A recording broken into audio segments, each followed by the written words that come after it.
Most people think that leadership is about making big decisions, big strategy moves, big changes, big announcements.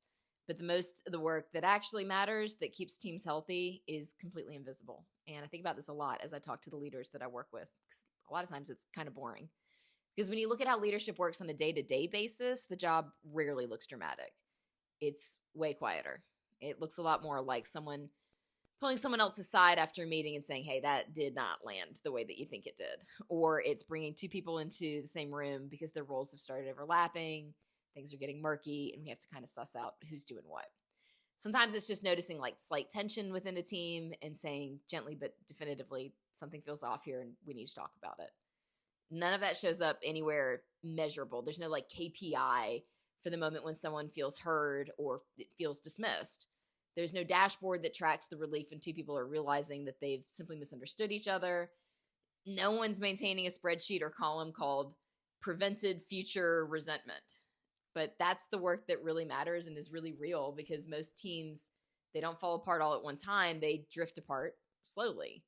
So these small misalignment situations that go unaddressed, responsibility that isn't clearly owned, or decision that like wasn't fully explained, a conversation that should have happened and didn't.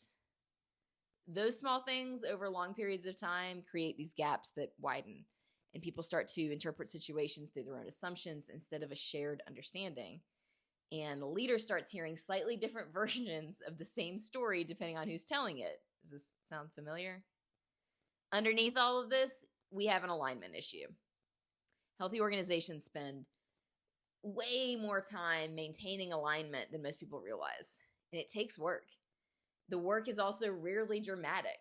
It's steady, repetitive, uncomfortable. It means that the leaders are addressing things while they're still small enough to actually resolve them comfortably and calmly. And it means being willing to say the thing that everyone else is saying quietly under their breath anyway, but hoping that someone else is going to handle.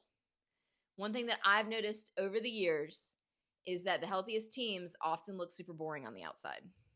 Their meetings are running smoothly. People seem clear on their roles. There's not a lot of drama.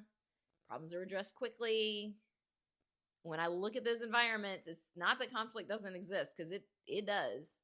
It's that someone is constantly doing the quiet maintenance. Leaders are constantly doing the quiet maintenance. Someone's tending the system. Here we go, gardening analogy. When the garden is tended consistently, everything looks calm and orderly. But I promise you, if you ignore it for a little while, weeds are going to take over super quick. And then I'm telling you, the work becomes an absolute pain in the butt. Leadership alignment, it's the same kind of thing. The hard work, this is the work that rarely feels productive in the moment. It feels repetitive. It feels like you're spending time on conversations that shouldn't have been necessary in the first place. It feels like I'm the only one that gets it, that's constantly noticing these issues. But I'm telling you, that quiet maintenance is exactly what allows teams to grow without becoming just totally chaotic.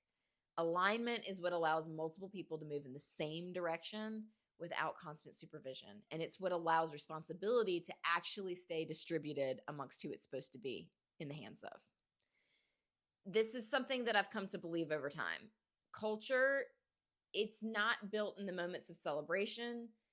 It's built in the harder moments. It's built in the moments of clarification. The small, painful sometimes conversations, the slight course corrections, the moment where someone pauses and says, hang on, let's make sure we're in alignment here. So a couple questions that I've been sitting with lately, thinking on, is where might small misalignments be quietly forming on your team? What conversations am I hoping are just going to resolve themselves without intervention? They won't. And if I decided to address them now while they were still small, what massive iceberg might I be avoiding? Think about it. Take some action. Let's talk.